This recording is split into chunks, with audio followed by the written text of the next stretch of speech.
ফজরের সময় মানুষেরা নিঝুম কি নামাজ ঘুম দিতেছে, কোন কোরআন তেলাওয়াতের আওয়াজ নাই, শুধু আছে কোন জায়গায়? হাফিজিয়া মাদ্রাসাগুলিতে, ঠিক কিনা? মাদ্রাসার মধ্যে আছে শুধু কোরআন তেলাওয়াত আছে, বাড়িতে কোরআন তেলাওয়াতের আওয়াজ আর শোনা যায় না। আগে ফজরের সময় মানুষেরা সবাই উঠে যাইতো, এখন মানুষেরা ফজরের সময় একেবারে প্রতিটা গ্রাম শহর একেবারে নিস্তব্ধ থাকে, পরিবর্তন হয়ে যাচ্ছে। সম্মানিত হাজিরিন, 3 নম্বরে আল্লাহ রাব্বুল আলামিন কোরআনুল কারীমের মধ্যে শপথ করে বলতেছেন ওয়াল ইয়াউমিল মাউউদ, শপথ হলো সে দিনের যে দিনের ওয়াদা করা হয়েছে। কোন দিনের ওয়াদা? এই আয়াতের ব্যাখ্যায় মুফাসসিরে কেরাম বলেছেন কিয়ামত দিবসের ওয়াদা। আল্লাহর হাবিব সাল্লাল্লাহু আলাইহি ওয়াসাল্লাম বলেছেন এই সুন্দর দুনিয়া একদিন থাকবে না, ধ্বংস হয়ে যাবে। কিয়ামত আসার আগে কিয়ামতের কিছু আলামত নবীজি আমাদের চোখের সামনে তুলে ধরেছেন, দুনিয়াবাসীর কাছে পেশ করে গেছেন। কিয়ামতের আলামতের 2 ভাগে ভাগ করা হয়েছে, আলামতে সুগরা, আলামতে কুবরা। ছোট ছোট আলামত আর বড় বড় আলামত। সমস্ত আলামত গুলি যখন দুনিয়ায় প্রকাশ পেয়ে যাবে, তখন হঠাৎ করে একদিন কিয়ামত আরম্ভ হয়ে যাবে, কিয়ামত শুরু হয়ে যাবে। কিয়ামতের আগে যখন কিয়ামত হবে, এমন জুড়ে ভূমিকম্প হবে, অর্থাৎ পৃথিবীটা এমন জুড়ে কেঁপে উঠবে, সমস্ত পৃথিবী তছনছ করে মুহূর্তের ভিতরে ভেঙে যাবে। উঁচু দালান কোটা বিল্ডিং আর থাকবে না, সমুদ্রের পানি আর এভাবে থাকবে না, উত্তাল হয়ে যাবে, সবকিছু ভেঙে চূর্ণ বিচূর্ণ হয়ে যাবে। যেটা বিগত 1 সপ্তাহ আগে আমরা তুরস্কেতে দেখছেন আপনারা? তুরস্কের জমিনে এমন কি ভূমিকম্প হলো, পরিবারের সবাই মারা গেল, শিশু 2টা বাচ্চা জীবিত রইল। 48 ঘন্টা পরে এক দুধের বাচ্চারে জীবিত রইল, বড় যারা ছিল সবাই মারা গেছে। এই যে বাচ্চা 3 দিন পর্যন্ত 48 ঘন্টা পর্যন্ত জীবিত রইল, এই বাচ্চা যে বেঁচে থাকলো, এটা কার দয়া? জুড়ে বলেন কার দয়া? 1 মিনিট আগে যিনি 3টি বিল্ডিং এর মালিক ছিলেন, 1 মিনিট পরে উনি রাস্তার ভিক্ষুক হয়ে গেলেন। তার মানে কি বোঝা গেল ভাই? এই যে আপনি আমি ধনী হই গরিব হই, মূলত ধনী বানানোর মালিক কে? গরিব বানাইবার মালিক কে? আল্লাহ বুঝাই দেন, মাঝে মধ্যে আমাদেরকে সতর্ক করেন, আমরা বুঝি না। একটি নিউজ পাওয়া গেছে, কতটুকু সত্য আমরা জানি না, অনলাইনের মধ্যে যতটুকু জেনেছি, একজন বাড়িওয়ালা আর একজন বাড়াটিয়া। বাড়িওয়ালা তো বুঝেন, যিনি বাড়ির মালিক, বাড়াটিয়া যিনি টাকা দিয়ে ভাড়া থাকেন তাকে বাড়াটিয়া বলে। আর বাড়িওয়ালা বলছে যে আগামী মাস থেকে বাসা ভাড়া বাড়িয়ে দিতে হবে, কেন জিনিসপত্রের দাম বেড়ে গেছে। যেমন আমরা দেশে বাড়ছে, তুরস্কও বাড়ছে, সারা পৃথিবীতেই বাড়ছে একই, তবে হয়তো তুলনামূলক কোনো দেশে কম, কোনো দেশে বেশি। তো বাড়িওয়ালা বললো আগামী মাস থেকে ভাড়া বাড়িয়ে দিতে হবে। ভাড়াটিয়া বলছে দেখেন এই ভাড়া দিতে আমি হিমশিম খাচ্ছি, আরো যদি আপনি বাড়ান আমি দিতে পারবো না। বলে যদি না পারেন আগামী মাস শেষ হওয়ার পরে বাড়ি থেকে বের হয়ে যাবেন, আমি যার কাছে বেশি পাবো তার কাছে দিব, যেটা দুনিয়াতে স্বাভাবিকভাবে চলে। মাস শেষ ওই বাড়াটিয়া চলে গেছে। চলে যাওয়ার পরে ওই তুরস্কে ভূমিকম্প আসলো, ওই বাড়িওয়ালা লেখলো, ওই বাড়াটিয়া লেখলো, সেই বাড়িওয়ালা আর আমি বাড়াটিয়া, যিনি 2 দিন আগে একটা বাড়ির মালিক ছিল, যার বাড়িতে আমি ভাড়া দিয়ে টাকা দিয়ে থাকতাম, আজকে সেই বাড়িওয়ালা আর আমি বাড়াটিয়া 2 জনই বর্তমানে রাস্তার মধ্যে তাঁবুর মধ্যে অবস্থান করতেছি। কি বোঝা গেল? তকদিরে যদি ভাই আপনার বাড়ি লেখা থাকে বাড়ি টিকবে, আর তকদিরে যদি লেখা থাকে না, ধনী লেখা থাকে না, জিন্দেগিতে পারবেন, মুহূর্তে ধ্বংস হয়ে যাবে। আল্লাহ বুঝাইতে চাইলেন, এ বাড়িওয়ালা তুই যদিও বাড়ি বানাইছ, কিন্তু এই বাড়ির আসল মালিক তুমি না। আসল মালিক কে? যুবক ভাই আওয়াজ করে বলতে হবে, আসল মালিক কে? আসল মালিক যখন চাইবেন বাড়ি ভেঙে দিবেন, প্রতিবাদ করার জায়গা আছে? আচ্ছা এই বাড়ি যদি তার কোনো আত্মীয় বা লাগা বাড়ির মানুষ যদি একটা বাড়ি দিয়ে একটা ইট ভাঙতো, কি অবস্থা হইতো? হামলা মামলা শুরু হয়ে যেত। কোন আসল মালিক একবারে গুড়া করে দিচ্ছেন বিল্ডিং রে, কোন প্রতিবাদ বলেন না, কোন প্রতিবাদ? আল্লাহর নবী বলেন কিয়ামত যখন আরম্ভ হয়ে যাবে, এমন ভাবে আমার আল্লাহ রাব্বুল আলামিন পৃথিবীকে ধ্বংস করে দিবেন, কোনো অস্তিত্ব বাকি থাকবে না, সব কিছু উলটপালট হয়ে যাবে। মানুষেরা পাগলের মতো দৌড়াতে থাকবে নিজেকে বাঁচানোর জন্য। ঘরের আপনজন মা তার সন্তানকে ভুলে যাবে, সন্তান মাকে ভুলে যাবে, ভাই ভাইকে ভুলে যাবে, স্বামী স্ত্রীকে ভুলে যাবে, সবাই নিজেদের কথা ভুলে, সবাই পরিবারের আত্মীয় স্বজন মানুষের কথা ভুলে একমাত্র নিজেকে কিভাবে রক্ষা করা যায়, নিজেকে কিভাবে বাঁচানো যায় ওই চিন্তায় থাকবে। আল্লাহ রাব্বুল আলামিন ইমানদারদের আলোচনা করতে গিয়ে তারপরে যে শপথ করলেন সেটা হলো ওয়াশাহিদিন ওয়া মাশহুদ। শপথ হলো শাহেদের, শপথ হলো মাশহুদের। মুফাসসিরিনে কেরাম বলেছেন শাহেদ দ্বারা জুমার দিন, মাশহুদ দ্বারা আরাফার দিন। আল্লাহ রাব্বুল আলামিন জুমার দিনের কেন শপথ করলেন? জুমার দিন হলো মুসলমানদের কাছে একটা ঈদের দিন, দামি দিন, সপ্তাহের সরদারের দিন, যেটাকে বলা হয় সাইয়্যিদুল আইয়াম, সরদারের দিন জুমার দিন। জুমার দিনের ভিতরে এমন কিছু সময় আছে বান্দা বান্দি আল্লাহর কাছে যা দোয়া করে সব আল্লাহ কবুল করে নেন। এই জন্য ইমানদারদের আলোচনা করতে গিয়ে জুমার দিনের শপথ করলেন। বললেন কেন? এত সময় তো ভালোই ছিল। জি ঠিক আছে।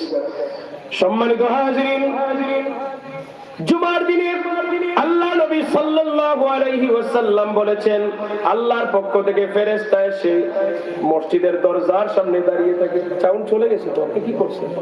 কেন বললেন? তো শুনতে পাইছো করে ভাই, বললেন কেন আপনি? জুমার দিনে মসজিদের সামনে আল্লাহর নূরের ফেরেশতা দাঁড়িয়ে থাকে। হাদিস শরীফে আছে সোনার খাতার উপর কলম নিয়ে। সুবহানাল্লাহ বলবেন না?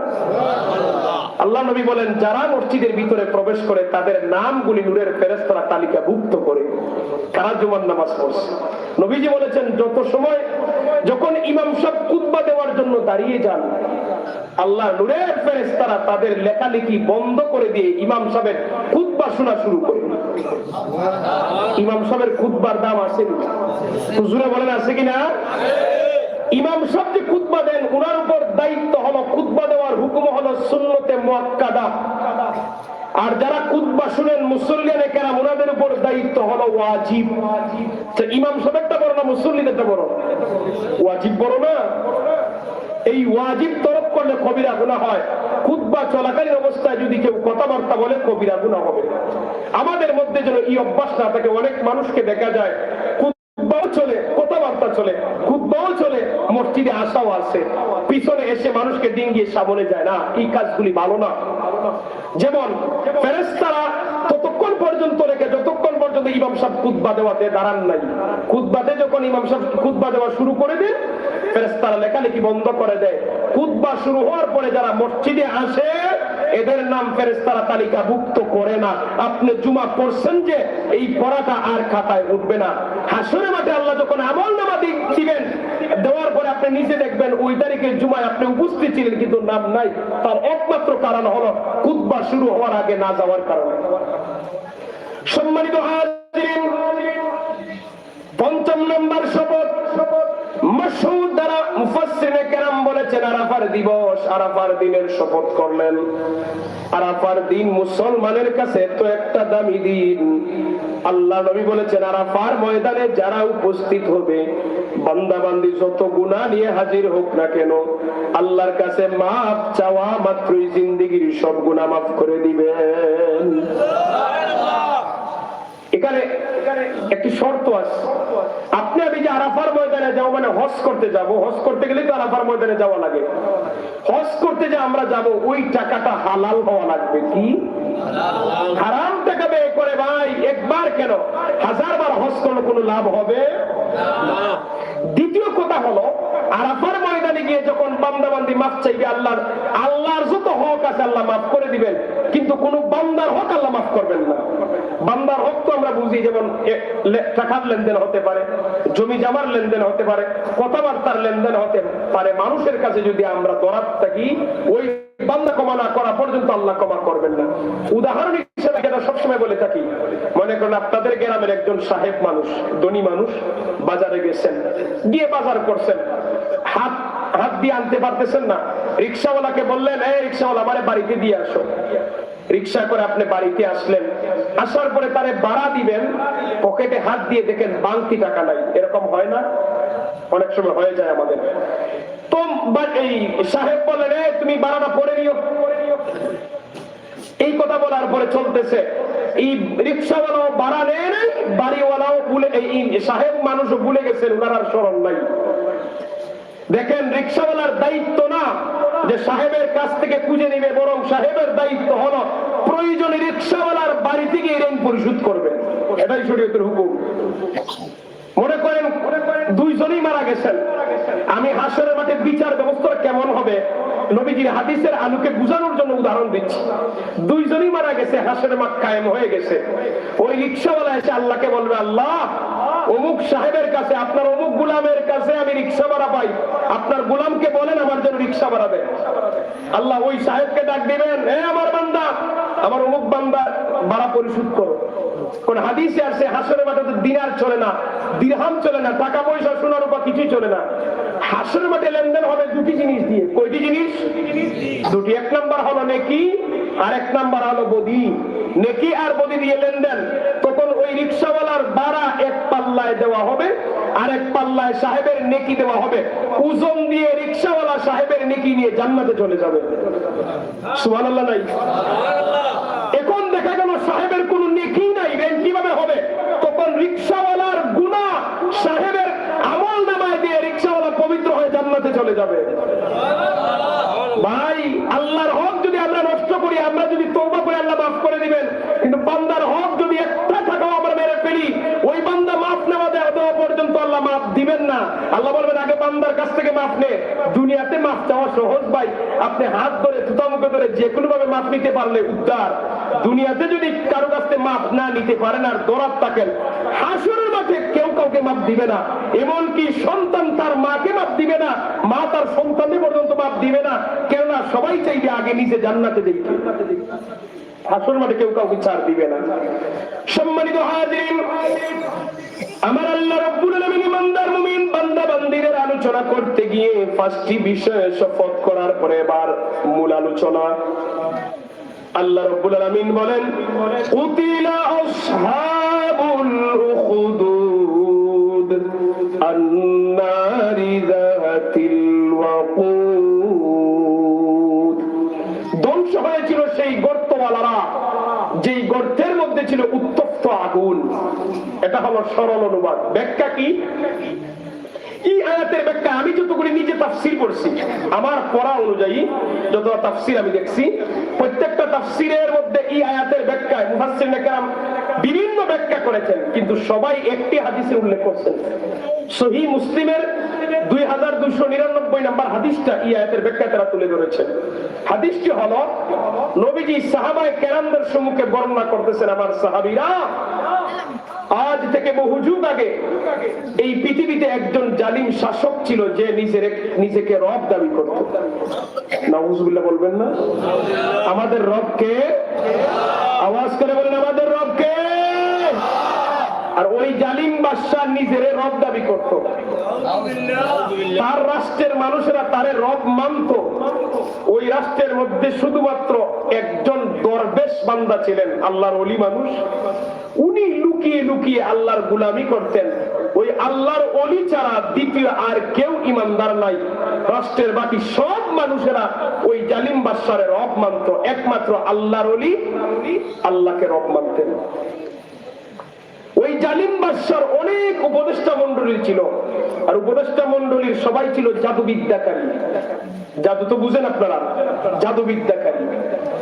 তো জাদুবিদ্যাকারীদের মধ্যে যিনি বয়স্ক প্রধান উপদেষ্টা, সে বলে, বাদশা আমি তো বুড়া হয়ে গেছি, কিছুদিন পরে আমি মারা যাব। আমি যদি মারা যাই, কে তোমার পরামর্শ দিবে? বাদশা বলে, সুন্দর কথা বলেছো, তাহলে কি করা যায়? কয়, তোমার রাষ্ট্র থেকে একজন শিক্ষিত সুন্দর যুবক আমাকে উপহার দেও। আমার যারা যত জাদুবিদ্যা আছে সব তারে শিখিয়ে যাব, যাতে আমি মারা যাওয়ার পরে সে তোমার পরামর্শ দিতে পারে। জুড়ে বলি নাউজুবিল্লাহ। বাদশা তার রাজ্যের মধ্যে ঘোষণা করে দিল, হাজার হাজার সুন্দর সুন্দর যুবকেরা শিক্ষিত যুবকেরা বাদশার দরবারে হাজির হয়ে গেল। বাদশা বলে, এ জাদুবিদ্যাকারী, তুমি সকলের ইন্টারভিউ নিয়ে যাকে ভালো মনে করে তুমি নির্বাচন করো। এই ছাত্রটা আস্তে কথা বলিও। সম্মানিত হাজিরিন, জাদুবিদ্যাকারী সমস্ত বালককে একজন একজন করে সকলের ইন্টারভিউ নিল। পরীক্ষা নিরীক্ষা করার পরে একজন বালককে সে নির্বাচন করে বাকি সবাইকে বের করে দিল। ওই নির্বাচিত বালককে নিয়ে বাদশার দরবারে জাদুবিদ্যাকারী উপস্থিত, গিয়ে বলে, বাদশা, ওই বালককে আমি নির্বাচন করলাম। বাদশা বলে, রে বালক, প্রতিদিন সকাল বেলা তুমি আমার রাজ দরবারে আসবে, ওই জাদুবিদ্যাকারীর কাছ থেকে জাদু শিখে বিকাল বেলা তুমি তোমার বাড়িতে যাবে। ওই বালক ছিল গরিব ঘরের সন্তান, বালকের কপাল খুলে গেছে যদি বালক ওই বাদশারে রব মানে। কিন্তু গরিবের ঘরের ছেলে, সে বাদশার দরবারে যাওয়ার একটা সুযোগ পাইছে, প্রতিদিন যায়, দুপুরে খাওয়ার একটা ব্যবস্থা হয়েছে। বালক তো অনেক খুশি। রুটিন করে বালক প্রতিদিন বাদশার দরবারে যায়, গিয়ে জাদুবিদ্যাকারীর কাছ থেকে জাদু শিখে বিকাল বেলা তার বাড়িতে ফেরত আসে। আল্লাহর ওলি লক্ষ্য করে দেখলেন প্রতিদিন একই রাস্তা দিয়ে বালক যাইতেছে। তাই উনি কি করলেন, ডাক দিচ্ছেন বালক, রে বালক, প্রতিদিন এই রাস্তা দিয়ে কোথায় যাও? বাদশার দরবারে যাই। কেন যাও? জাদুবিদ্যাকারীর কাছ থেকে জাদু শিখি। কেন শিখো? জাদুবিদ্যাকারী মারা গেলে আমি বাদশার প্রধান উপদেষ্টা হিসেবে নিয়োগ দিব। আল্লাহর উনি চিন্তা করলেন, এখন যদি আমার পরিচয় তার সামনে দেই, সে বাদশার সামনে গিয়ে ফাঁস করে দিবে, আমি আর আল্লাহর গুলামি করতে পারবো না, বাদশা আমাকে মেরে ফেলবে। উনি বললেন, বাবা, আমি যদি তোমারে নতুন আরেকটা জিনিস শিক্ষা দিই, তুমি কি গ্রহণ করবে? যারা মেধাবী ছাত্র আছে দেখবে এদের কিছু বৈশিষ্ট্য আছে। এরা নির্ধারিত পাঠ্যপুস্তক ছাড়া অতিরিক্ত বই পড়ে এক্সট্রা নলেজের অর্জনের জন্য। বালক বলে, দরবেশ, আমার কোনো অসুবিধা নেই, আপনি যদি আমারে পড়ান আমি পড়বো। একদিকে জাদুবিদ্যাকারী শিখাইবে, আরেকদিকে আপনি শিখাইবেন। দরবেশ বলেন, আমি যে তোমারে পড়াইবো কাউকে বলতে পারবে না। বলে, ঠিক আছে। রুটিন করে দিলেন দরবেশ, প্রতিদিন তোমার নিজের বাড়ি থেকে বের হয়ে প্রথমে আমার কাছে আসবে, আমার সাথে সাক্ষাতের পরে তুমি জাদুবিদ্যাকারীর কাছে যাবে, জাদুবিদ্যাকারীর কাছ থেকে জাদু শিখে বাড়িতে ফেরার পথে আবার আমার সাথে সাক্ষাৎ করবে। তাহলে কি দাঁড়াইলো? ওই বালক যদি জাদুবিদ্যাকারীর কাছে একবার যায়, দরবেশের কাছে যাবে কয়বার? দুইবার। দীর্ঘদিন যাবৎ এই রুটিন করে বালক একদিকে জাদুবিদ্যাকারীর কাছ থেকে জাদু শিখছে, অন্যদিকে আল্লাহর ওলির কাছ থেকে আমার আল্লাহর পরিচয় জানছে। বলেন না সুবহানাল্লাহ। আল্লাহর ওলি যা পড়াইতেছেন এটা হলো আমার আল্লাহর বিদ্যা, আর জাদুবিদ্যাকারী যা পড়াইতেছে শয়তানের বিদ্যা। দুটি বিদ্যা যখন হক আর বাতিল, দুটি বিদ্যা যখন বালক দীর্ঘদিন অর্জন করলো, তার হৃদয়ের মধ্যে একটা অশান্তি তৈরি হয়েছে। তার মনের মধ্যে বারবার প্রশ্ন রাখতে লাগলো, জাদুবিদ্যাকারী আমারে জাদু পড়ায় আমি তো জানি, কিন্তু ই বেচারা দরবেশ মানুষ আমারে কি পড়ায় আমি তো কিছুই জানি না।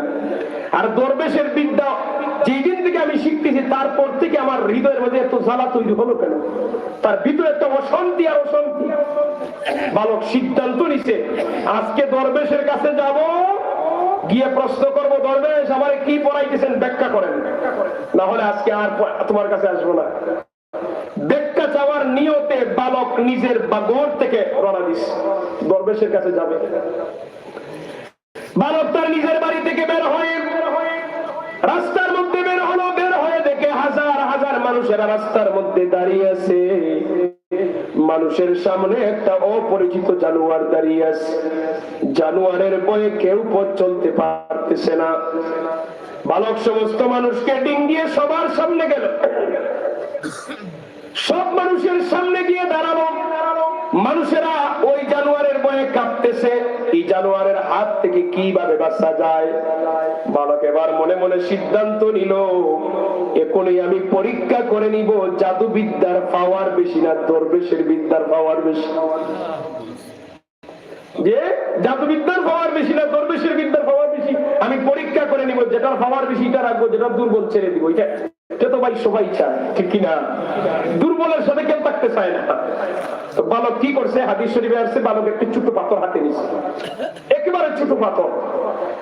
ছোট্ট পাথরটি হাতে নিয়ে বালক ওই পাথরটি জানোয়ারের উপর ছেড়ে দিবে, এমন সময় তার জবান দিয়ে একটি বাক্য চলে আসছে, হাদিসের এবারতে আসছে, ওই বালক যখন ছোট্ট পাথরটি জানোয়ারের উপর ছেড়ে দিবে, এমন সময় তার জবান দিয়ে চলে আসলো, আল্লাহুম্মা ইন কানা আমরির রাহিব আহাব্বা ইলাইহি মিন আমরিস সাহির। হে আল্লাহ, জাদুবিদ্যাকারীর চেয়ে যদি দরবেশের বিদ্যা তোমার কাছে বেশি পছন্দ লাগে, এই পাথরটি সারার সাথে সাথে যেন জানোয়ারটি মারা যায়।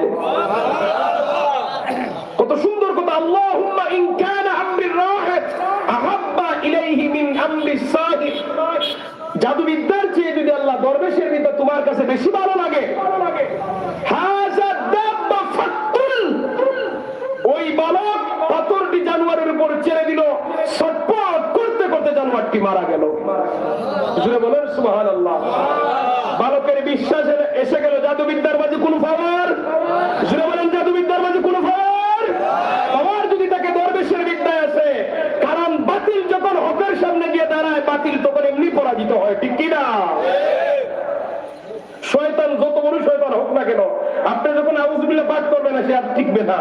আপনি যখন আল্লাহু আকবার বলবেন, সহ্য করতে পারবে না। আপনি যখন কোরআন তেলাওয়াত করবেন, সে সহ্য করতে পারবে না, পালিয়ে যাবে। কারণ হকের সামনে বাতিল কখনো দাঁড়াতে পারে না। বালক বড় খুশি, দৌড় দিয়ে চলে গেছে দরবেশের কাছে, গিয়ে বলে, দরবেশ, আমার মনের মধ্যে বারবার প্রশ্ন জাগতেছে, আপনি আমারে কি পড়ান, ব্যাখ্যা জানতে চাইবো, এই নিয়ত করে বাড়ি থেকে আসছি। কিন্তু এখন আপনার কাছে প্রশ্ন করা লাগবে না, আপনার উত্তরও দেওয়া লাগবে না। কয় কেন? কয় আমার মনের মধ্যে যে প্রশ্ন ছিল, সেই প্রশ্নের উত্তর আমি রাস্তার মধ্যে পেয়ে গেছি। কয় কি উত্তর? সমস্ত ঘটনা খুলে বলল। খুলে বলার পরে দরবেশ তো অবাক। দরবেশ বলে, রে বাবা, তুমি তো আমার চিঠি বড় কামেলদার হয়ে গেছো। ছাত্র অনেক সময় উস্তাদের চিঠি বড় হতে পারে না? অবশ্যই পারে।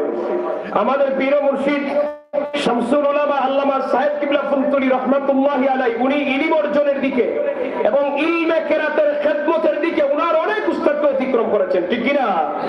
ফুলতুলি সাহেব কিবলা রাহমাতুল্লাহি আলাইহির উসিলায় হাজার নয় লক্ষ লক্ষ মানুষেরা সহি শুদ্ধভাবে কোরআনুল কারীম পড়ার সুযোগ লাভ করেছে। এটা শুধু বাংলাদেশ না, এখন ইউরোপ আমেরিকাতেও এই দারুল কেরাত আছে না নাই? কোরআনের খেদমত আছে। কারণ আমি ওই যে বাংলাদেশের এক সুনামধন্য প্রতিষ্ঠান দারুল নাজাত সিদ্দিকে কামিল মাদ্রাসায় লেখাপড়া করেছি। তখন বোর্ডিং এ যখন থাকতাম, আমাদের ছাত্র ভাইরা যখন মাঝে মধ্যে আমরা জামাত মিছিল, তো আমরা রুমের মধ্যে জামাত পড়তাম। দীর্ঘ সময় যখন নামাজ আমরা পাঠ্য অনুশীলনে থাকতাম, যখন আমরা জামাতে দাঁড়াবো, তখন তারা আমাকে বলতো, ভাই আপনি নামাজ পড়ান। আমরা কিন্তু সবাই সহপাঠী। তাই বলতাম, আমাকে কেন তোমরা দাও? তুমি ফুলতুল ইসলামের ছাত্র। আলহামদুলিল্লাহ বলেন, এটা আমাদের গৌরব। এই ফুলতুলি সাহেব কিবলার নাম শুধু সিলেটে না, সারা বাংলাদেশের প্রতিটা মুসলমানের হৃদয়ে আছে না নাই? তারা তাদের সামনে আমি কোনোদিন ফুলতুলি সাহেবের প্রশংসাও করে, তারা স্বেচ্ছায় বলতেছে, এরা কিন্তু কোনোদিন আসেও নাই। বলে, তুমি বাড়ি তোমার হবিগঞ্জে, ফুলতুলি সাহেবের ছাত্র, ওই দারুল কেরাত পড়েছো তুমি, তোমার তেলাওয়াত এমনি শুদ্ধ হবে আমাদের চেয়ে। তারা মহব্বত করে ইমামতিটা আমাদেরকে দিত। সম্মানিত হাজিরিন, এটা ফুলতুলি সাহেব কিবলার সবচেয়ে বড় কারামত, ঠিক কিনা? ইমানের খেদমত হলো ফুলতুলি সাহেব কিবলা রাহমাতুল্লাহি আলাইহির সবচেয়ে কারামত। আওয়াজ করে বলে আলহামদুলিল্লাহ। দরবেশ বলে, রে বাবা, তুমি আমার চেয়ে আরো বড় কামেলদার হয়ে গেছো, আমার কাছে আসা লাগবে না, যাও আল্লাহর দিন প্রচার করতে থাকো। বাদশাহ যদি কোনোদিন তোমারে ধরে নিয়ে যায়, আমার নামটা বলিও না, আল্লাহর দিন প্রচার করো। এই বালককে আল্লাহ দুটি গুণ দান করছেন। কয়টি? আপনারা বিরক্ত হচ্ছেন না তো? এক নম্বর গুণ হলো, বালক যদি কোনো অন্ধ লোকের চোখে হাত দেয়, সাথে সাথে অন্ধ লোক ভালো হয়ে যায়। দ্বিতীয় গুণ হলো, এই বালক যদি কুষ্ঠরোগী সহ যে কোনো কঠিন রোগীদের গায়ে ফু দেয়, সাথে সাথে রোগ ভালো হয়ে যায়। সম্মানিত হাজিরিন, এই বালক আমরা নবীর উম্মত না, অন্য যে কোন নবীর উম্মত। অন্য নবীর উম্মত একজন বালকরে যদি আল্লাহ এই ক্ষমতা দিতে পারেন, আখিরি নবীর উম্মতের মধ্যে যারা আল্লাহর ওলি, তাদেরকে বিশ্বাস আছে না আমাদের? যারা আল্লাহর ওলিদের কেরামত বিশ্বাস করে না, এরা মূলত সহিহ মুসলিমের 2299 নম্বর হাদিসে অস্বীকার করে। অন্য নবীর উম্মত ভালো, অন্ধ লোকের চোখে হাত দিলে অন্ধ লোক ভালো হয়, কঠিন রোগী গায়ে ফু দিলে কঠিন রোগ ভালো হয়। আর আমরা নবী হলেন শ্রেষ্ঠ নবী, শ্রেষ্ঠ নবীর উম্মতের মধ্যে যারা আল্লাহর ওলি, এরা ফু দিলে ভালো হবে না, এই কেরামত মানে না। আছে না নাই? আমরা তো বেশি দূর দেওয়া লাগে না। ফুলতুলি সাহেব কিবলা রহমাতুল্লাহি আলাইহি হাজারো কেরামত আছে, হাজারো কেরামত। যারা মুরব্বিরা আছেন বলতে পারবেন। আমার জানা নবীগঞ্জের একটা ঘটনা আছে। নবীগঞ্জ উপজেলা তো শুনছেন তো আপনারা? হবিগঞ্জ জেলার একটি উপজেলা হলো নবীগঞ্জ। নবীগঞ্জের একজন মানুষের সাথে আমার খুব সম্পর্ক, মহব্বতের সম্পর্ক। মাহফিলে দাওয়াত দেন, দেবে ছাড়া আমি যাই। উনি নিজে গপ করছে, যখন ফুলতুলি সাহেব কিবলা জীবিত ছিলেন, ওনার পেটে পাথর ধরা পড়ছে। পাথর ধরা পড়ার পরে ডাক্তার ওষুধ দিছে, 15 দিন হোক বা 20 দিন একটা কোর্স দিছে, এতদিন পরে তুমি আসবা, অপারেশন করা হবে। তো উনি অপারেশন করানোর আগে গেছে সাহেব বাড়িতে, মনে করলো যে অপারেশন করানোর আগে আমি সাহেব বাড়িতে যাই, সাহেবের কাছ থেকে দোয়া নিয়ে আসি। এরকম অনেকে যায় না? তো উনি গেছেন, যাওয়ার পরে সাহেব কিবলাকে বলছেন, বলার পরে কয় আমি পানি পরা আনছি, তেল পরা আনছি। আমি একই আর বিশ্বাসের সাথে রুটিন করে পানি পান করি আর তেল মালিশ করি। তার একিন এবং বিশ্বাসের সাথে সেই কাজগুলি করতেছে। তার ওটাই তার ভিতরে ছিল যে অপারেশন আমার ভয় লাগে। বেচারা নিজে বলতেছে অপারেশন শুনলে বেচারার ভয় লাগে। এখন যদি আল্লাহ আমারে উদ্ধার করেন, আল্লাহর কাছে চাইতেছে আর কয় একিন এবং বিশ্বাসের সাথে তেল মালিশ করতেছি আর পানি পান করতেছি। নির্ধারিত তারিখে বেচারা গেছে অপারেশন করানোর জন্য। গিয়ে যারা রোগী নিয়ে ডাক্তারের কাছে তারা জানবেন, অপারেশন করানোর আগে ডাক্তার আবার পরীক্ষা করে দেখে যে পাথর কোন অবস্থায় আছে। পরীক্ষা করে দেখে এখন আর পাথর নাই। সুবহানাল্লাহ বাড়িতে বলিয়েন, খুশি বলে বলেন সুবহানাল্লাহ। এই যুবক বারা ইমানে আওয়াজে বলি সুবহানাল্লাহ। এরকম একটি দুটি নয়, শত শত ঘটনা আছে। আছে না নাই? উনি এখনো আছে। উনি নিজে বলছে আমার কাছে, আমরা একিন বিশ্বাস কম। কোন আল্লাহর ওলি কোন মানুষকে ভালো করতে পারে না। ভালো করার আসল মালিক কে? আল্লাহর ওলির একটা উসিলা, একটা মাধ্যম। কারণ আমরা গুনাহগার, আমরা হয়তো আল্লাহর কাছে চাইলে আল্লাহ শুনবেন না, কিন্তু আল্লাহর ওলিরা আল্লাহর ইবাদত করতে করতে আল্লাহর নিকটে পৌঁছে গেছে। এরা আল্লাহর কাছে চাইলে আল্লাহ খালি হাতে ফেরত দেন না। সুবহানাল্লাহ বলেন। সম্মানিত হাজির, ওই বালককে দুটি গুণ দান করলেন। এক নম্বর গুণ হলো অন্ধ লোকের চোখে হাত দিলে অন্ধ লোক ভালো হয়। 2 নম্বর হলো কঠিন রোগী গায়ে দিয়ে ফু দিলে রোগ ভালো হয়। এবার বালক প্রতিদিন হাজার হাজার মানুষের বিনা পয়সা চিকিৎসা দেয়, কারো কাছ থেকে টাকা পয়সা নেয় না। আর দরবেশ বলে দিয়েছিল তুমি তোমার দিন প্রচার, আল্লাহর দিন প্রচার করতে থাকো। কিন্তু বালক কোন মানুষের সামনে ইমানের দাওয়াতও দেয় না, শুধু সার্ভিস দিয়ে যাচ্ছে বিনা পয়সায়। কেন? বালকের ইচ্ছা হলো আমি এমন একটা জায়গায় দিনের দাওয়াত দিব, যেই জায়গায় দাওয়াত দিনের জন্য মুহূর্তের ভিতরে সারা দেশে ছড়িয়ে পড়ে। যেমন আপনাদের এই গ্রামে ঝগড়া লেগে মারামারি করে যদি 5 জন মানুষও মারা যায়, সর্বোচ্চ সিলেটের মানুষ জানবে, সারা দেশের মানুষ জানবে না। ঢাকা শহরের রাস্তায় যদি 2 জন ব্যক্তি লাতালাতি করে, সারা দেশের মানুষ জানে। ঠিক কিনা ভাই? কারণ রাজধানীতে যা ঘটে সারা দেশের মানুষের তাই জানে। কুরবানির ঈদের সময় গরুরে কোন গাছ খায় তাও আমরা টেলিভিশনে দেখাই। রাজধানীতে যারা থাকে এরা সারা দেশেই পরিচিত হয়। সম্মানিত হাজিরিন, এভাবে অনেক দিন যাবৎ বালক চিকিৎসা দিয়ে যাচ্ছে, কারো কাছ থেকে টাকা পয়সা নেয় না, ইমানের দাওয়াতও দেয় না। কিছুদিন পরে দেখা গেল বাদশার একজন মন্ত্রীর চক্ষু কানা হয়ে গেছে। তার মন্ত্রী পরিষদের একজন মন্ত্রীর চক্ষু কানা হয়ে গেছে।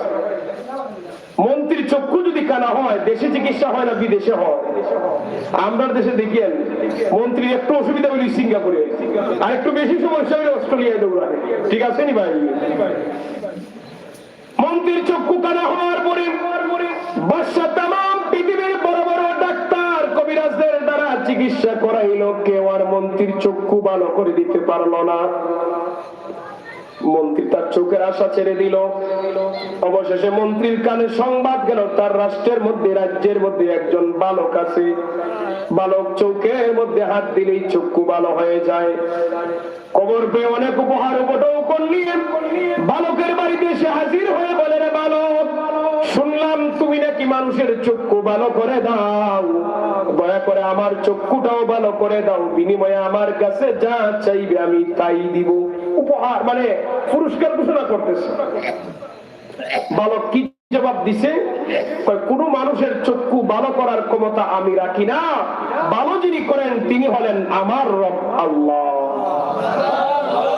সুবহান খুলে বলেন সুবহানাল্লাহ। কি মন্ত্রী কিন্তু তার বাদশার রব মানে। মন্ত্রী বলতেছে তুমি কি আমাদের বাদশার কথা বলতেছো? বালক বলে না, তোমার বাদশাই যদি তোমার রব হয়ে থাকে তাকে গিয়ে বলো সে যেন চোখ ভালো করে দেয়। কয় বলেছি পারে নাই। কয় সে যেহেতু তোমার চোখ ভালো করে দিতে পারে নাই সে কোনোদিন রব হতে পারবে? জুড়ে বলতে হবে সে কোনোদিন রব হতে পারবে?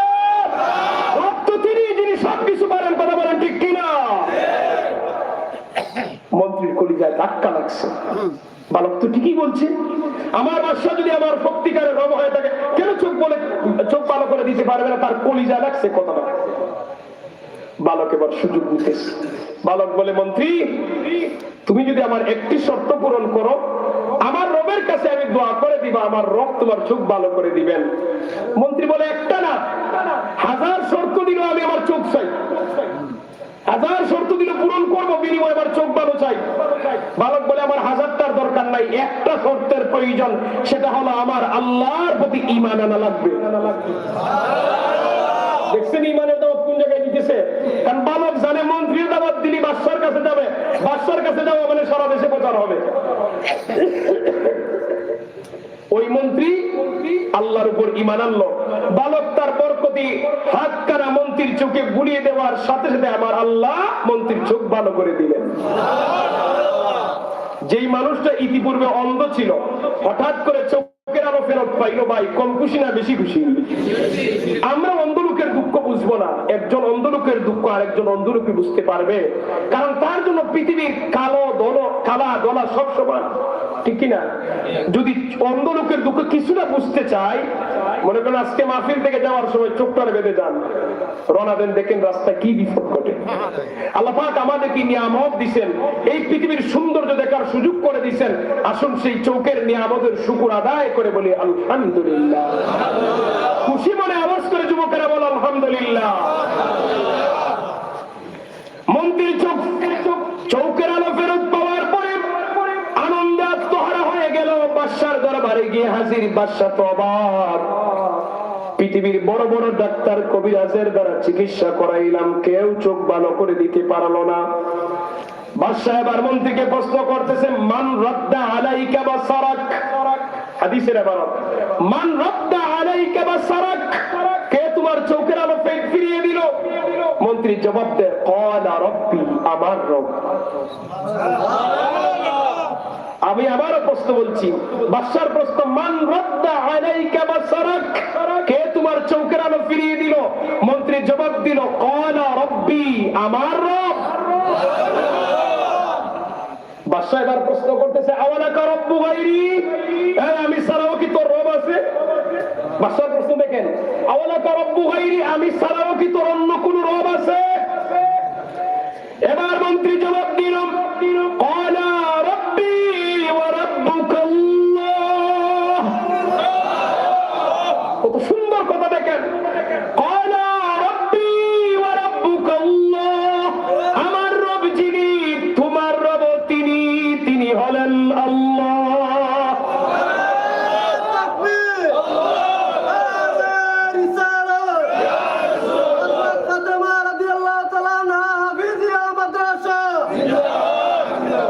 সম্মানিত হাজিরিন, কত সুন্দর কথা। আমার রব যিনি, তোমার রব তিনি, তিনি কে? বাদশা দেখে কি রে, আবার মন্ত্রী পরিষদ থেকে আমার শত্রু তৈরি হয়ে গেছে। মন্ত্রী অ্যারেস্ট করছে, অ্যারেস্ট করে রিমান্ড দেওয়া আরম্ভ করছে। মন্ত্রী বলে দিছে বালকের কথা। বাদশার বাহিনীরা বালককে ধরে নিয়ে আনছে। বালক বলে দিছে দরবেশের কথা। আসামি কয়জন? পিছনের যুবকেরা বলে আসামি কয়জন? 3 জন। বাদশা 3 জনের সামনে একটা ভাষণ দিল,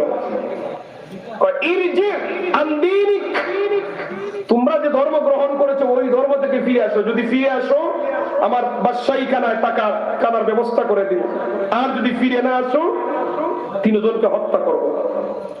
তো বাদশাহ বলে, দরবেশ তুমি হলে 1 নম্বর আসামি, তুমি বানাইছো বালকরে, বালকে বানাইছে মন্ত্রীরে, প্রথম শাস্তি তোমারে। দরবেশ জবাব দিল, রে বাদশাহ শোনো, আমার জীবন যদি যায় জীবন যাবে, তারপরও ঈমান বিক্রি করব না। আচ্ছা, ওই দরবেশের ঈমান আর আমরার ঈমান কি সমান? আমরার ঈমান তো বুঝা যায় নির্বাচন আইলে পরে, ঠিক না? কেউ 5 বছরের জন্য 2000-এ বিক্রি, কেউ 3000-এ, কেউ 1 কাপ চায় আর কেউ 1 সিগারেটে, আছে না ভাই? আরো কিছু সালাক পাবলিক আছে, মেম্বার যদি 5 জন দ্বারা 5 জনের কাছ থেকে জনমের মতো খায়, দূর থেকে একজনে দিব আর খাই না সবার কাছ থেকে। খাওয়া ভালো করে দুনিয়াতে, কবরে গেলে ডান্ডা বাড়ি আছে না নাই? লেবারে আছে না নাই? আছে। আমরার ঈমান আর তাদের ঈমানের পার্থক্যটা দেখেন ভাই। দরবেশ বলে দিছে, জীবন যদি যায় জীবন যাবে, ঈমান বিক্রি করব। বাদশা তার বাহিনীকে অর্ডার করলো, দরবেশের মাথার বরাবর করাত দিয়ে তার বডিকে 2 ভাগ করে দাও। দরবেশের মাথার বরাবর করাত দিয়ে তার বডিকে 2 ভাগ করে দেওয়া হলো। দরবেশ আল্লাহর নামে জীবন দিয়ে জান্নাতের মেহমান হয়ে গেল। এবার বাদশা বলে, মন্ত্রী তোমার সিরিয়াল, ইরজিউন দীনিক, যেই ধর্ম গ্রহণ করেছো ওই ধর্ম থেকে ফিরে আসো। যদি ফিরে আসতে পারো তাহলে তোমার মন্ত্রিত্বের পদমর্যাদা আমি আরো বাড়িয়ে দিব। মন্ত্রী জবাব দেয়, বাদশা এই সুন্দর দুনিয়া দেখার সুযোগ আমার ছিল না, আমি যখন আশা ছেড়ে দিলাম আল্লাহ রাব্বুল আলামিন দয়া করে আমাকে দেখার সুযোগ করে দিয়েছেন। আমার জীবন যদি যায় জীবন যাবে, তারপরও যেই রবের উপর ঈমান এনেছি ওই ঈমান থেকে সরে আসবো না। এবার মন্ত্রীর মাথার বরাবর করাত দিয়ে মন্ত্রী বডিকে 2 ভাগ করে দেওয়া হলো। মন্ত্রী আল্লাহর নামে জীবন দিয়ে জান্নাতের মেহমান হয়ে গেল। শত্রু ছিল বাদশার 3 জন চলে গেল, 2 জন আর রইল শুধু বালক। এবার বাদশা বলে, বালক তোমার সিরিয়াল, আমি তোমার অফার দিয়েছি, এখনো সময় আছে, ফিরে আসো। যদি আমার হক মানো, আমি মারা যাওয়ার পরে আমার বাদশাহী তোমারে লিখি দিয়ে যাব। কত বড় অফার চিন্তা করছেন? বালক বলে, তুমি যদি মারাই যাবে রব হবে কেমনে? সুবহানাল্লাহ বলবেন না? আমি তো এমন রবের উপর ঈমান আনছি, আমার রব কোনদিন মরবেন? আমার রবের পরিচয় হলো হুয়াল হাইয়ুল কাইয়ুম, তিনি চিরঞ্জীব, চিরস্থায়ী। তিনি ছিলেন, আছেন, থাকবেন, বাকি সব ধ্বংস, ঠিক কিনা? বাদশা বলে, বালক তোমার এত সহজে মারতেছি না, আরো কঠিন শাস্তি দিয়ে মারবো। বালক বলে, যদি তুমি আমাকে টুকরা টুকরা করে ফেলো তারপরও ঈমান বিক্রি। বাদশা তার বাহিনীকে বলল, এই বালককে পাহাড়ের উপর নিয়ে যাও। বাদশার বাহিনী ওই বালককে পাহাড়ের উপর নিয়ে গেল। বাদশা বলে দিল, পাহাড়ের উপর থেকে ধাক্কা মেরে নিচের মধ্যে ফেলে তারে হত্যা করবে। বাদশার বাহিনীরা বালককে পাহাড়ের উপর নিয়ে গিয়ে পাহাড়ের উপর থেকে যখন ধাক্কা মেরে ফেলে দিবে, এমন সময় বালক আকাশের দিকে তাকিয়ে বলে, আল্লাহ আমাকে সাহায্য করো। আল্লাহ সাহায্য করবেন নি? ডাইরেক্ট আল্লাহর কাছে চাইছি। আল্লাহ রাব্বুল আলামিনের পক্ষ থেকে সাহায্য চলে আসলো। বাদশার বাহিনীরা পাহাড়ের উপর থেকে নিচের মধ্যে পড়ে মারা গেল। বালক আবার সশরীরে বাদশার দরবারে হাজির হয়ে গেল। বাদশা প্রশ্ন করলো, বালক আমার বাহিনীরা কোথায়? সব শেষ। বাদশার দিলে একটু ভয় লাগছে। বাদশা চিন্তা করে, বালকের হাতে কোনো অস্ত্র ছিল না, আমার বাহিনীর হাতে অস্ত্র ছিল, সবাই শেষ করে দিয়েছে, মানে বালকের কিছু না কিছু পাওয়ার আছে। বাদশার আবার আশা আছে, এই বাহিনী না পারলে আরো স্পেশাল বাহিনী আছে। যেমন আমরা দেশে দেখি কোন কাজ যদি পুলিশ না করে, দেশের অবস্থা খারাপ হলে সরকার সেনাবাহিনী তো দায়িত্ব দিয়ে দেয়, ঠিক কিনা? বাদশা আরো স্পেশাল বাহিনী এনে ওই বালককে বলছে, এই তোমরা এই বালককে নিয়ে যাও, নদীর মধ্যে নিবে, যেই জায়গায় কুমির থাকে ওই জায়গায় ছেড়ে দিবে, যেন কুমিরেরা ওই বালককে খেয়ে ফেলে। বাদশার বাহিনীরা বালককে নিয়ে গেছে নদীর মধ্যে, যেই জায়গায় কুমির থাকে ওই জায়গায় ফেলে দিবে। এমন সময় বালক আকাশের দিকে তাকিয়ে বলে, আল্লাহ আমাকে আমাকে সাহায্য করো। আল্লাহর পক্ষ থেকে সাহায্য নেমে আসলো। বাদশার বাহিনীরা সবাই নদীর মধ্যে পড়ে গেল। নদীর কুমিরেরা কুরবানির ঈদের দিনের মতো আনন্দ করে খেয়ে ফেললো। কুরবানির ঈদের দিনের কথা হাদিসে আসছে না, এটা মজা করে বললাম যে হঠাৎ করে ঈদের দিন যেমন আমরা গরুর গোশত দড়ি গরিব সবাই মিলে খাই, আনন্দ আছে না নাই? অবশ্যই আছে। ওই নদীর মধ্যে এমন একটা নদীর মধ্যে নিয়ে গেছে, হাদিসের ব্যাখ্যায় মুফাসসিরে কেরাম বলেছেন যে এই নদীর কুমিরেরা দীর্ঘদিন যাবত উপবাস, কোনো খাবারের ব্যবস্থা নাই, হঠাৎ করে যখন বেশি খাবার মানুষে পায় খুশি হয় না? কথা বলেন আপনারা? ওই নদীর কুমিররা আনন্দ উল্লাস করে খেয়ে ফেলছে। বালক আবার শরীরে বাদশার দরবারে হাজির। বাদশা বলে, বালক আমার বাহিনীরা তো দেখো সব শেষ। আমার ওয়াজ বুঝে থাকলে বলেন বাদশার ভয় কমছে না বাড়ছে? বলতে হবে কমছে না বাড়ছে? বালক এবার একটা ভাষণ দিতেছে, বাদশা তুমি কি আমাকে মারতে চাও? কয় আরে কি বলো, তোমারে মারতে পারলে আমি খুশি। কয় আমারে মারার মতো তোমার কোনো ক্ষমতা নাই। সুবহানাল্লাহ নাই? এই বালকের পিছনে কার শক্তি? যারা বলেন কার শক্তি? বাদশার ভয় আরো বাড়ছে, আরো কাঁপতেছে। বালক বলে, বাদশা তুমি যদি সত্যি আমারে মারতে চাও আমার পরামর্শ গ্রহণ করো। কয় তাড়াতাড়ি বলো, এটাই তো আমি চাই। বালক বলে দিল, রে বাদশা শুনো, সুন্দর করে একটা মঞ্চ তুমি সাজাইবে, ওই মঞ্চের উপর আমি দাঁড়িয়ে থাকবো, তোমার রাষ্ট্রের মানুষদেরকে দাওয়াত দিবে, তারা তামাশা দেখবে। তুমি আমার দিকে তীরটা ছাড়বে, তীর ছাড়ার সময় বলবে বিসমিল্লাহি রাব্বিল গুলাম, আমি মারা যাব। বালক স্বেচ্ছায় নিজে পরামর্শ দিছে বাদশারে। বাদশা খুব আনন্দিত হয়ে সুন্দর করে মঞ্চ সাজাইছে, বালক মঞ্চের উপর দাঁড়িয়ে আছে। আচ্ছা, এরকম ঘটনা যদি আপনাদের এলাকায় ঘটে দেখতে যাবেন না? কথা বলেন না আপনারা? এইরকম ঘটনা লাগবে না। বর্তমান যুগে একটা সারের লড়াই কিন্তু মানুষের অভাব হয় না, ঠিক কি না? এই দেখতেন এখানে ওয়াজে যতজন আইছেন তার যে 10 গুণ বেশি মানুষ হইতো। সম্মানিত হাজিরিন, সুন্দর করে একটা মঞ্চ সাজাইল, মঞ্চের উপর বালক দাঁড়িয়ে রইল। হাজার হাজার মানুষেরা, নারী পুরুষে তখন পর্দার কোনো বিধান ছিল না, নারী পুরুষেরা চতুর্দিকে দাঁড়িয়ে আছে। বাদশা নিজে হোক অথবা তার বাহিনীর দ্বারা হোক তীর নিক্ষেপ করলো। তীর ছাড়ার সময় বলল বিসমিল্লাহি রাব্বিল গুলাম। হাদিস শরীফের মধ্যে আসছে তীরটা বালকের বেশিরভাগ কপালের ডান দিক দিয়ে প্রবেশ করে ডান কাটটা ছেদ করে পিছন দিকে তীরটা বের হয়ে গেছে। বালক আল্লাহ নামে জীবন দিয়ে জান্নাতের মেহমান হয়ে গেছে। বাদশা তো খুশি। আমার শত্রু 3 জন ছিল, 3 জনই মারা গেছে, কিন্তু এখানে একটা ঘটনা ঘটছে। কি বলে তীর মারছে? বিসমিল্লাহি রাব্বিল গুলাম, আমি তীর ছাড়লাম ওই গুলামের রবের নামে। সুবহানাল্লাহ বলেন। হাজার হাজার মানুষের বুঝার বাকি রইল না, ওই বাদশা আমাদের রব না, আমাদের রব হলেন তিনি, ওই গুলামের রব যিনি। হাজার হাজার মানুষরা ঈমান এনে বলল আমান্না বিরাব্বিল গুলাম, আমরা ঈমান আনলাম ওই গোলামের রবের উপর। বাদশা দেখে কি রে, শত্রু ছিল 3 জন, 3 জন রে মারতে গিয়া দেখি পুরা দেশি শত্রু। শত্রু সংখ্যা কমছে না বাড়ছে? আপনাদের আওয়াজে বুঝে যান কমছে, বুঝি বলেন কমছে না বাড়ছে? ওই বাদশা তার বাহিনীকে বলল গর্ত খুদো, ওই আসহাবুল উখদুদ, আমি এত সময় আয়াতের ব্যাখ্যা করলাম, কুতিলা আসহাবুল উখদুদ, আল্লাহ পাক বললেন ধ্বংস হয়েছিল সেই গর্তওয়ালারা, আন-নারি যাতিল ওয়াকুদ, যে গর্তের মধ্যে ছিল উত্তপ্ত আগুন। বাদশা তার বাহিনীকে বলল বিশাল বড় করে গর্ত খুদো। গর্ত খুদা হলো, বললো আগুন দেও, এটাকে বলে আসহাবুল উখদুদ, আগুনের গর্ত। একজন একজন সবাইকে জিজ্ঞেস করবে, যারা ঈমান থেকে ফিরে আসবে তাদেরকে ছেড়ে দিবে, যারা ঈমান থেকে ফিরবে না তাদেরকে আগুনের মধ্যে ফেলে হত্যা করবে। একজন একজনকে সবাইকে জিজ্ঞেস করলো, একজন ঈমানদারও ঈমান বিক্রি করলো না, আগুনে ঝাঁপ দিল, জান্নাতের মেহমান হয়ে গেল। সবাই মেরে ফেললো বাদশা। সবার শেষে রইল একজন মহিলা, মহিলার কোলে ছিল এক দুধের বাচ্চা। মহিলা চিন্তা করে আমি যদি আগুনে ঝাঁপ দিই আমিও মারা যাবো, আমার বাচ্চাটাও মারা যাবে। একবার চিন্তা করে কি করবো, আগুনে ঝাঁপ দিব না ফিরবো।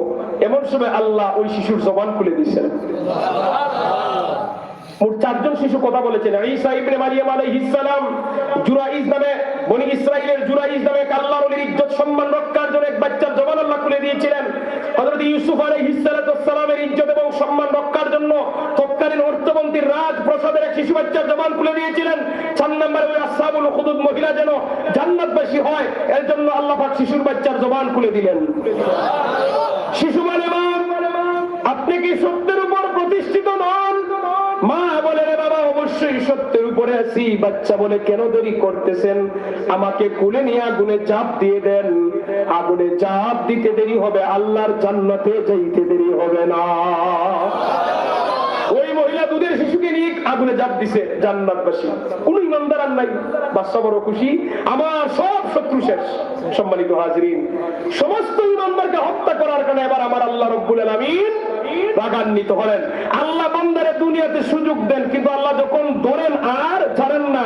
আমার আল্লাহর পরিচয় হলো ইন্না বাতশা রাব্বিকা লাশাদীদ। নিশ্চয়ই আমার আল্লাহর ধরা বড় কঠিন ধরা। আল্লাহ যেমন ফেরাউনকে অনেক সুযোগ দিয়েছেন, মুসা নবী সারা জীবন দাওয়াত দিয়েছেন, ফেরাউনে শুধু মুসা নবীর উপর অত্যাচারই করছে। সর্বশেষে ফেরাউন চূড়ান্ত সিদ্ধান্ত নিছে মুসা নবীকে হত্যা করবে। আমার আল্লাহ চূড়ান্ত সিদ্ধান্ত নিলেন না, ফেরাউনকে হত্যা করবেন। ঠিক কিনা? ফেরাউন গেল মুসা নবীকে হত্যা করার জন্য, আল্লাহ ফেরাউনকে ধ্বংস করে দিয়েছেন। ঠিক তেমনি ভাবে এই বাদশা খুশি, আমার আর কোন ইমানদার এই পৃথিবীতে কোন ইমানদার আর নাই। আল্লাহ রাব্বুল আলামিন রাগান্বিত হলেন, আল্লাহর পক্ষ থেকে এমন আযাব আর গজব দিলেন, যেই গজবের মুহূর্তে ওই জালিম বাদশা এবং তার অনুসারীরা ধ্বংস হয়ে গেল। আওয়াজ করে বলি সুবহানাল্লাহ। প্রশ্নটা কি গজব আসলো? এটা হাদিসের এবারতে আসে নাই, তবে হাদিসের ব্যাখ্যায় মুফাসসিরে কেরাম বলেছেন সেটা বন্যা হতে পারে, সেটা ভূমিকম্প হতে পারে, মহামারী হতে পারে, যে কোনো একটা গজব যেটা মুহূর্তে ধ্বংস করে দেয়। আমরা যদি ভূমিকম্প নিয়ে বলি, যেমন এই যে ভূমিকম্প হইল তুরস্কে, মুহূর্তের ভিতরে হাজার হাজার মানুষ মারা গেল। ঠিক কিনা? আল্লাহ চাইলে ওইভাবেই জালিম বাদশারে যে কোনো একটা গজব দিয়ে আল্লাহ ধ্বংস করে দিলেন। এজন্য আল্লাহ পাক বলেছেন কুতিলা আসহাবুল উখদুদ আন-নারি যাতিল ওয়াকুদ। ধ্বংস হয়েছিল সেই গর্তওয়ালারা, যেই গর্তের মধ্যে ছিল উত্তপ্ত আগুন। সম্মানিত হাজিরিন, এই সূরা বুরুজের এই আলোচনা থেকে আমাদের জন্য শিক্ষা হলো, আমাদের সামনে ঈমানের পরীক্ষা আসতে পারে কিনা। জোরে বলেন, পারে কিনা? ওই ঈমানের পরীক্ষায় যদি আমরা উত্তীর্ণ না হই, জীবন ধ্বংস হয়ে যাবে, আমরা ব্যর্থ হয়ে যাব। আমরা কি ঈমানের পরীক্ষা আসলে আমরা কি আমাদের ঈমান রক্ষা করব না? বলি ইনশাআল্লাহ। সবাই বলি ইনশাআল্লাহ। দেখেন, ঈমানি পরীক্ষা কিন্তু বিগত এই মাস দেড় মাস ধরে চলছিল। বিশেষ করে আমাদের বাংলাদেশের শিক্ষানীতি নিয়ে, সিলেবাস নিয়ে সারা বাংলাদেশের আলেমরা জবান খুলেছেন। আর আমাদের সাহেববাড়ি ফুলতুলি থেকে আল্লামা হুসামউদ্দিন চৌধুরী ফুলতুলি শুধু মাঠে নয়, ডাইরেক্টলি প্রধানমন্ত্রীর সাথে বৈঠক করেছেন। দেখছেন না আপনারা? প্রধানমন্ত্রীকে বলেছেন, দেখেন আমি বাংলাদেশের 14 কোটি মুসলমানের অভিভাবক হিসেবে এখানে উপস্থিত হয়েছি, যেই সব বইয়ের মধ্যে ভুল ছিল চিহ্নিত করে দিয়ে আসছিলেন। মাননীয় প্রধানমন্ত্রীও শুরু সবের কথা রাখছেন। ওই যে 2 বইয়ের মধ্যে বিশেষ করে ভুল, 2 বইকে আপাতত এই বছর পড়ানো বন্ধ রাখছে সরকার। আমরা ধন্যবাদ দিই, সরকারের অভিনন্দন দেই, আমাদের শুরু সবের দাবিকে তারা মেনে নিছে। সম্মানিত হাজির, এখন ভবিষ্যতে যে করবেন এর কোনো গ্যারান্টি আছে? কথা বলেন না। ভবিষ্যৎ সব কি বলেছেন? শেষ মুহূর্তে যদি আমার রক্ত দিতে হয় আমি রক্ত দিব, তারপরে ইসলামী শিক্ষা এই দেশে কায়েম করব। শুরু সব যদি রক্ত দেওয়ার জন্য ময়দানে যান, আমরা কি বাড়িতে বসে থাকবো? আমরা কি বাড়িতে বসে থাকবো? আমাদের অভিভাবকেরা, আমাদের রাহবাররা যদি ময়দানে যান জীবন দেওয়ার জন্য, আমরাও তাদের পিছনে দাঁড়িয়ে যাব আমাদের রক্ত দেওয়ার জন্য। ঠিক কিনা বলেন? সম্মানিত হাজিরিন, আল্লাহ রাব্বুল আলামিন যেন আমাদের ঈমান এবং আমলকে হেফাজত করার তৌফিক দান করে। সবাই বলি আমিন। এই যে আপনাদের মাদ্রাসা, এই মাদ্রাসা সম্পর্কে আমি অনেক শুনেছি। সাহেব বাড়ির সাহেবজাদা যারা আছেন, ওনাদের নেক নজর আছে আপনাদের মাদ্রাসার প্রতি, আছে না নাই? আমি লাইভে দেখছি, আসতেছি গাড়ির মধ্যে বসে বসে লাইভ দেখতেছি, মানে মুফতি সাহেব হুজুর ওয়াজ করতেছেন। অনেক সময় আপনাদেরকে দিচ্ছেন, আজকে দিচ্ছেন না? অন্য জায়গায় কি এত সময় দেন? সাধারণত আপনাদের এখানে অনেক সময় দিচ্ছেন। আসলে আপনারা ভাগ্যবান। এই মাদ্রাসার প্রতি যদি সাহেব বাড়ির আওলাদের নজর থাকে, তাহলে আপনাদের এই মাদ্রাসার প্রতি আরো বেশি করে নজর দেওয়া দরকার। ঠিক না? এই মাদ্রাসার সমস্ত দায়ভার আপনাদের নেওয়া উচিত। আপনারা মনে করেন না আপনারা গ্রামে ভালো আছেন, নিজের দ্বারা মনে করবেন এই মাদ্রাসা আছে, মাদ্রাসার হাফেজ সাহেবেরা ছাত্ররা আল্লাহর কালাম তেলাওয়াত করে, এই তিলাওয়াতের উসিলে আপনারা নিরাপদে আছেন। এই বিষয় আসেনি কেন? আমি আপনাদেরকে ব্যঙ্গে বলি, যখন করোনা ভাইরাসে আমেরিকা শেষ, চীন চিকিৎসা নাই, কোনো কিছু নাই। বাংলাদেশ রক্ষা পাইল কিভাবে? এদেশের আলেমরা, গবেষক আলেমরা বলেছেন একমাত্র রক্ষা পেয়েছে বাংলাদেশের হাফিজিয়া মাদ্রাসার উসিলায়। কেন জানেন? যেই জায়গার মধ্যে আল্লাহর কালাম তেলাওয়াত করা হয় ওই জায়গায় গজব আসতে পারে। বাংলাদেশের সব বন্ধ ছিল কিন্তু হাফিজি মাদ্রাসাগুলো চালু ছিল। হাফিজি মাদ্রাসায় লক্ষ লক্ষ হাফিজ কোরআনরা যখন কোরআন তেলাওয়াত করেছে ওই কোরআন তেলাওয়াতের উসিলায় বাংলাদেশের মতো একটা গরিব রাষ্ট্র, দুর্বল রাষ্ট্রকে আল্লাহ রাব্বুল আলামিন করোনা ভাইরাস থেকে রক্ষা করেছেন। আওয়াজ করে বলি সুবহানাল্লাহ। তাহলে এই মাদ্রাসার রক্ষা করার দরকার আছে না নাই? এই দায়িত্ব কার? আপনাদের। আমি আপনাদের কাছে অনুরোধ রাখতে চাই, আপনারা দেখাশোনা করতেছেন, সারাদিন ধরে আপনারা দিতেছেন। আমি এই মাঠ থেকে বেশি না, মুরব্বী হোক যুবক হোক 20 জন মানুষ চাই, বেশি না, মাত্র 20 জন 1000 টাকা করে দিবেন, তারপরে আমি মুনাজাত দিব। একজন মানুষ বলে 1000 টাকা দিবেন। জি, ওই হাত তোলা দিচ্ছেন কয়েকজন। আপনারা যারা দ্রুত লিখতে পারেন লেখা শুরু করেন, যারা দ্রুত লিখতে পারেন।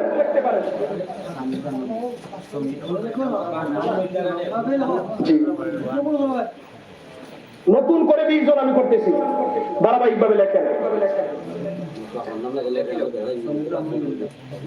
প্রথমে কে? জি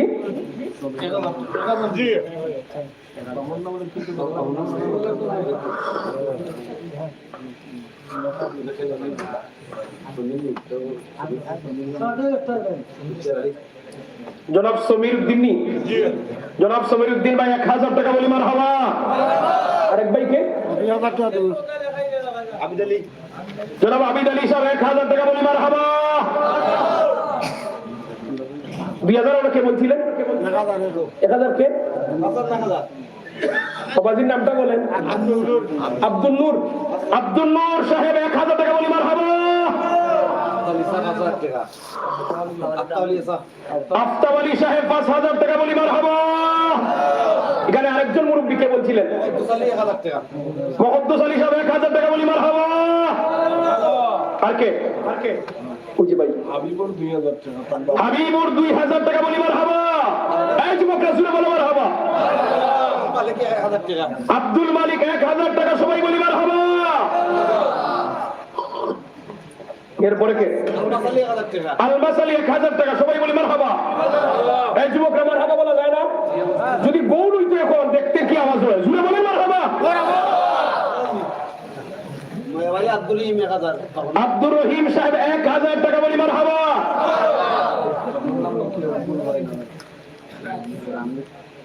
আর কে আছেন? আমি 20 জন মানুষ চাই, মোটামুটি হয়ে যাবে। ওই যে আমার তুলা দিচ্ছে সোমেদ আলী সাহেব 1000 টাকা বলি মারহাবা।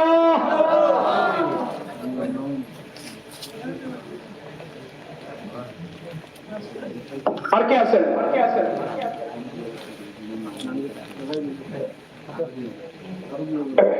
কে?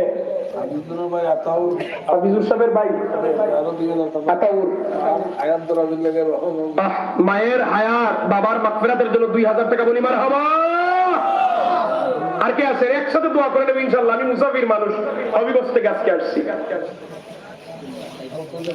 জি একটু বলেন, আশা করি কয়জন আমার বলবেন? 20 জনে মিল করা লাগবে ইনশাআল্লাহ। কয়জন হইছে মানে বলেন? আনসার আলী না? 1000 বলি মারহাবা। আর কে? যুবকরা বাজারে গিয়ে 500-1000 টাকা খরচ করে। নবীর বাগান কোরআনের বাগানে দেন, কাজে আসবে। ওই যে একজন নগদ দিতেছে।